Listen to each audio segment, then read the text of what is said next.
तर मग मालिकेच्या आजच्या भागामध्ये आपण पाहणार आहोत, वॉशरूममधून आल्यानंतर सायली आपलं सगळं काही आवरत असते.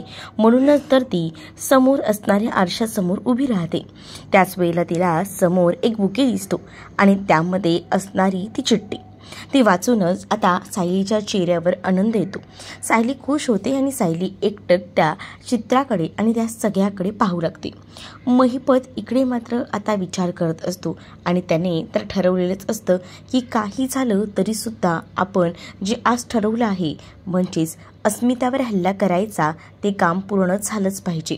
कारण आतापर्यंत ज्या काही गोष्टी समोर घडत होत्या त्या विचित्र होत्या आणि समोरून सायली येऊन त्याला जे काही चॅलेंज ओपन देऊन गेली होती त्यामुळे महिपतची आता सटकलेली होती.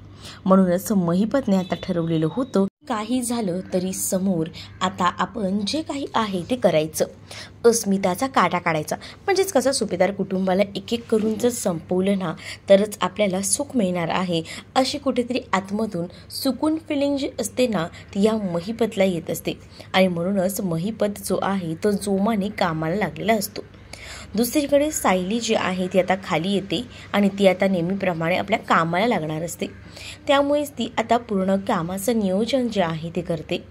तर जेव्हा ती आता पूर्ण कामाचं नियोजन करत असते तेव्हा मात्र आता ती ठरवते. तिला कल्पना तिला थांबवते आणि कल्पना म्हणते की काय झालंय, कशाला ते, कुठे चाललीस कुठे. तर कल्पनाला सायली म्हणते की आई अहो असं काय करताय, कामं तर करायलाच हवीत ना घरातली, प्लीज मला आता इथे तरी थांबवू नका.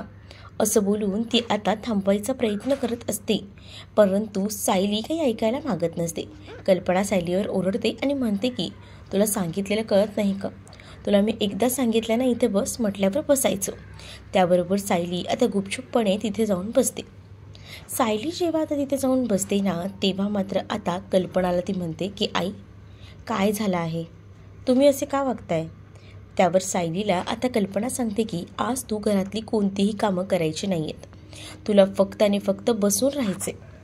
तर सायली कल्पनाला विचारते की असं का. तर कल्पना सायलीला सांगू लागते की नाही, मी म्हटलं ना की तुला बसून राहायचं आहे म्हटलं बसून राहायचे.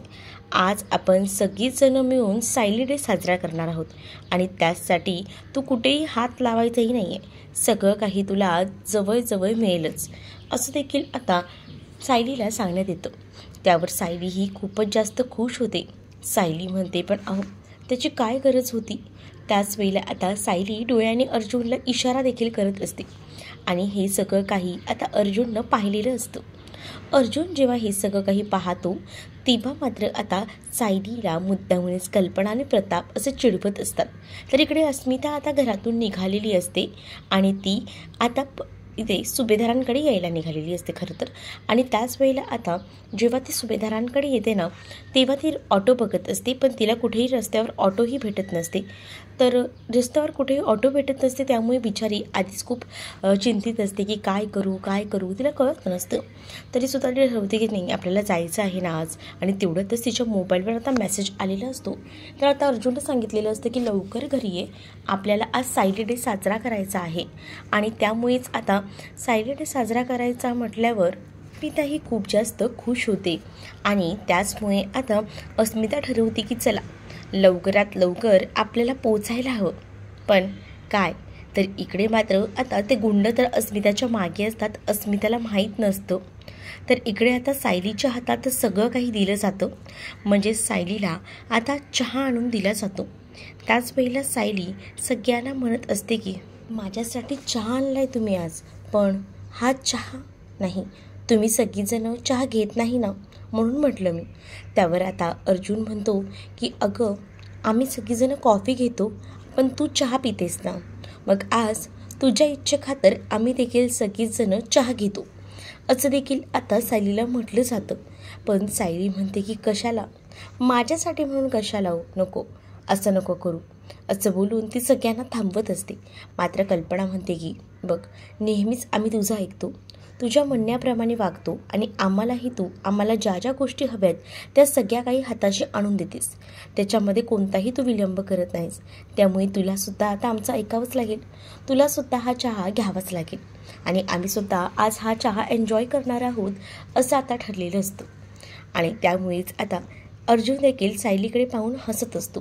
त्यालाही आता कुठेतरी खूप छान वाटत असतं की घरातले आपल्या बायकोचे इतके लाड करतायत, इतकं सगळं काही हाताशी आणून देत आहेत. त्यामुळे आता अर्जुनही खूप जास्त खुश असतो. सायलीला कल्पना म्हणत असते की रोज आमच्या आवडीनिवडी जपत असतेस ना, मग आज एक दिवस काय झालं आम्ही तुझ्या आवडीनिवडी जपलो तर.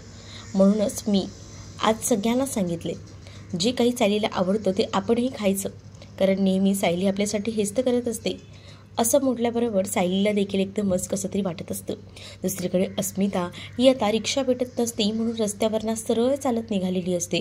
पण त्याच वेळेला तिचं लक्ष जातं, कारण तिला कुठेतरी वाटतं की आपल्या मागे कोणीतरी येत आहे. आणि त्यावेळेला तिच्या लक्षात येतं की आपल्या मागे ते गुंड येत आहेत आणि त्या गुंडांचं लक्ष आपल्यावर आहे.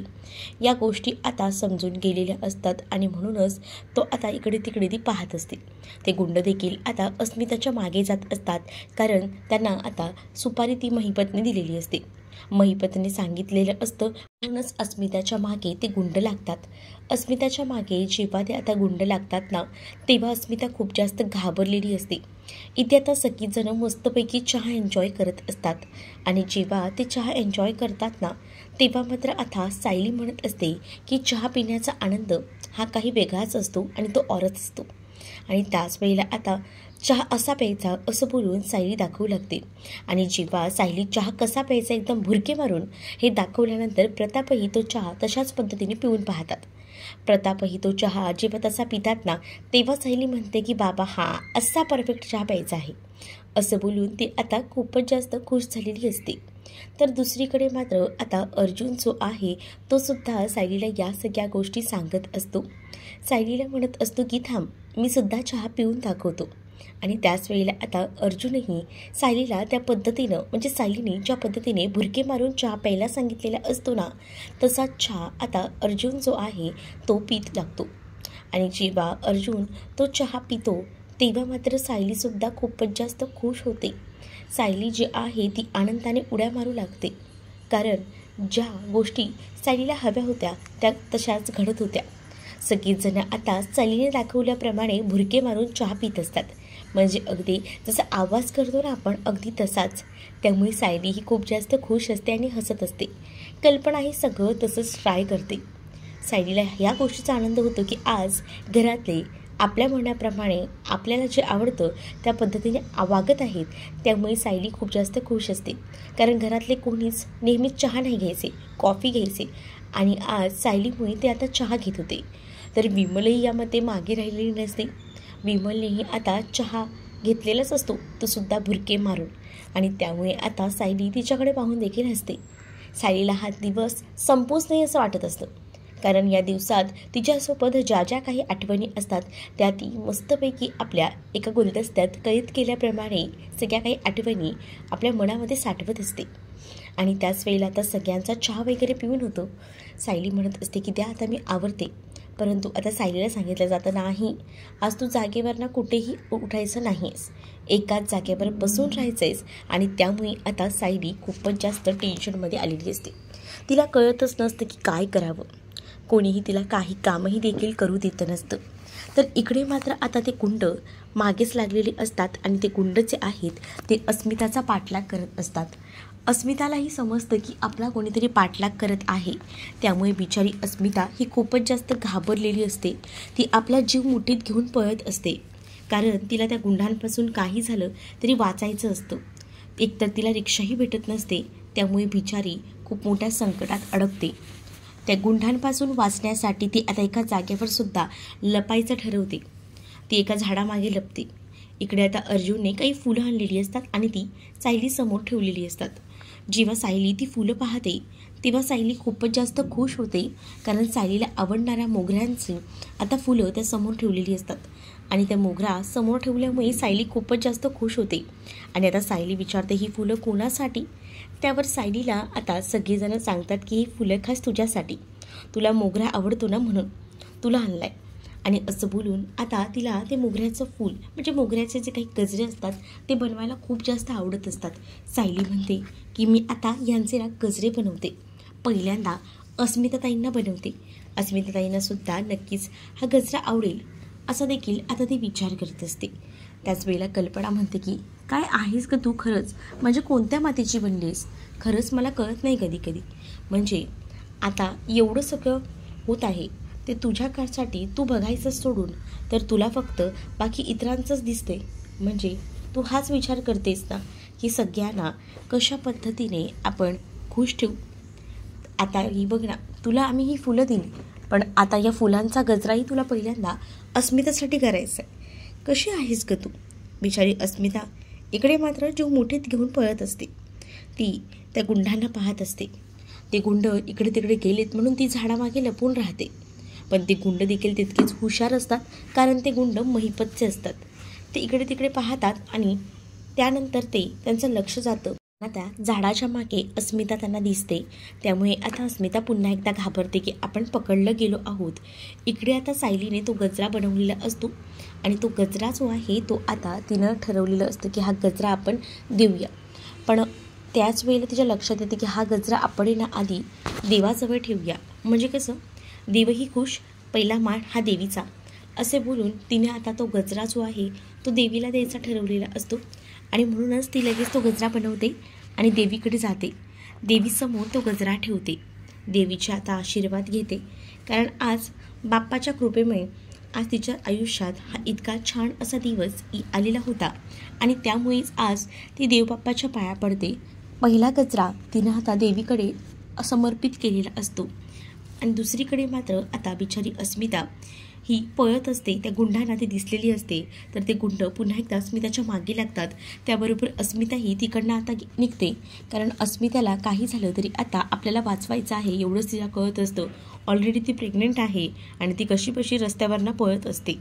तर इकडे आता सायली ही अर्जुनकडे जाते. एकतर गजरा बनवलेला असतो, तो गजरा तिने देवी आईला दिलेला असतो. आता एक गजरा ती कल्पनाला देते आणि एक गजरा ती स्वतः आता माळत असते. पण त्याच वेळेला आता तिच्या लक्षात येतं की हा गजरा आपणच का माळायचा आपल्या केसात, समोर तर आपला नवरा बसला आहे ना, मग आपण आपल्या ज्या काही गोष्टी आहेत त्या नवऱ्याकडनं पुरवून घ्यायच्या. त्यामुळे ती आता अर्जुनला तो गजरा देऊ लागते. अर्जुन आता एकदमच काही कळल्यात नसल्यासारखं तिला म्हणतो की हा गजरा तू मला का देतेस, म्हणजेच मी का वापरू हा गजरा, मला कुठे केस आहेत, असं वगैरे त्याचं काही ते सुरू असतं. त्यावर आता अर्जुनला ती म्हणते की हा गजरा तुम्ही माझ्या केसात माळणार आहात, माया बघू. त्याबरोबर आता अर्जुन चकित होतो की आज चक्क सायली सगळ्यांच्या समोर डायरेक्ट बोलते की माझ्या केसात गजरा माळा म्हणून. त्यामुळे आता अर्जुन तर एकदमच चकित होतो. अर्जुन म्हणतो खरंच आज तू हे बोलली आहेस ते खरंच ऐकतोय का मी माझ्या कानाने. त्यावर सायली म्हणते की हो, मी तुम्हाला खरंच सांगते, तुम्ही मला हा गजरा माळा. त्याबरोबर अर्जुनही खुश होतो. तर सायली जी आहे ती आता अर्जुनकडे पाहत असते. तर दुसरीकडे मात्र आता प्रतापही कल्पनाला सांगतात की बघा बघा, आज तर या सायलीचा रोमांस आपल्या समोरही चालला आहे. म्हणजे बघा, सायलीने सरळ सरळ आपल्या नवऱ्याला सांगितलंय की माझ्या केसात गजरा माळून दे. अरे अर्जुन, ही संधी सोडू नकोस, सायलीने सांगितलंय ना, तर दे तिला माळून तिच्या केसात गजरा, असं देखील आता अर्जुनला सांगत असते. त्यामुळे अर्जुनही खूपच जास्त खुश होतो आणि तो लगेच सायलीच्या केसात गजरा माळून द्यायला तयार होतो. सायली एकदम आतुर झालेली असते. ती एकटक आता अर्जुनकडे पाहत असते. अर्जुन जो आहे तो खूपच जास्त खुश असतो आणि सायलीला सांगतो की दे तो गजरा दे, मी तुला माळून देतो. आणि त्याच वेळेला आता त्याने तो गजरा जो आहे तो सायलीच्या केसात माळायला घेतलेला असतो. सायलीसाठी हा प्रसंग खूपच एकदम असा जीवाला जीव देणारा असतो, कारण आतापर्यंत तिला असंच वाटत होतं की ज्या काही गोष्टी आहेत त्या आता जशा पद्धतीने घडतायत ना त्या एकदमच विचित्र होत्या. पण आज तिच्या आयुष्यात जो काही आनंद आलेला होता तो फक्त आणि फक्त याच गोष्टीमुळे, आणि त्यामुळेच आता ती खूपच जास्त खुश असते आणि तो गजरा ती माळून घेत असते. जेव्हा आता गजरा अर्जुन तिला माळून देतो तेव्हा सायली खूप जास्त खुश होऊन अर्जुनकडे एकटक पाहत असते आणि ती अर्जुनला नजरेनेच थँक्यू असं म्हणते, कारण तिच्यासाठी हा खूप जास्त आनंदाचा क्षण होता. आणि त्याचमुळे आता दोघंही जण आनंदात असतानाच दारावर अस्मिता धापा टाकत आलेली असते आणि ती मम्मा मम्मा असं म्हणून अर्जुनला देखील हाक मारते. त्यावर सायली अर्जुनचं लक्ष दारावर आलेल्या अस्मिताकडे जातं अस्मिता खूपच घाबरलेली असते. तर इकडे मात्र आता जो नागराज असतो ना, तो महिपतच्या बंगल्याकडे आलेला असतो. गाडीतून उतरतो आणि तो पाहतो तर काय, इकडे तिकडे आणि आतमध्ये जातो. त्याच्या मागे आता सुमनही आलेली असते आणि सुमन पाहते की हा बंगला कोणाचा आहे. त्याच वेळेला तिथून एक माणूस जात असतो. त्याला सुमन विचारते की माफ करा पण मला माहीत नाही हा बंगला कोणाचा आहे. त्यावर तो माणूस सांगतो की हा बंगला महिपत शिकरे यांचा आहे. हे जेव्हा आता समजतं ना, तेव्हा मात्र सुमनला धक्का बसतो. तिकडे अस्मिताने जाऊन सांगितलेलं असतं की माझ्या मागे गुंड लागलेले आहेत. म्हणूनच अर्जुन आता बाहेर पडतो आणि त्या गुंडांना इकडे तिकडे शोधत असतो. ते गुंड कुठे सापडत आहेत का, कारण अगदी घरापर्यंत ते आता मागे आले होते, पण त्यांना कुठेही सापडत नाही काय. पण दुसरीकडे मात्र आता सायली जी आहे ती बोलत असते की जेव्हा अस्मिताताईंवर हा प्रसंग घडत होता ना, तेव्हा माझ्या मोबाईलवर बरेच फोन देखील आलेले आहेत अननोन नंबरचे. मला असं वाटतं ना की हे सगळं करणारा दुसरा तिसरा कोणी नाही तर महिपत शिकरेच आहे. त्यानेच हे सगळं घडवून आणलंय हे देखील आता सायली, कल्पना आणि अस्मिताला सांगू लागते. अस्मिता तर पूर्ती घाबरलेली असते. त्यावर अर्जुनही तिला थांबवत असतो आणि अर्जुन तिला शांत करत असतो. पण अर्जुन म्हणतो की आता जर माझ्या बहिणीवर सुद्धा हे असे हल्ले होणार असतील ना, तर मी या महिपतला सोडणार नाही. तर तुम्हाला हा भाग कसा वाटला हे नक्कीच मला कमेंटमध्ये सांगा आणि अशाच नवनवीन भागांसाठी आपल्या चॅनलला सबस्क्राईब नक्कीच करा. चला तर मग भेटूया पुढच्या भागामध्ये. तोपर्यंत टाटा बाय.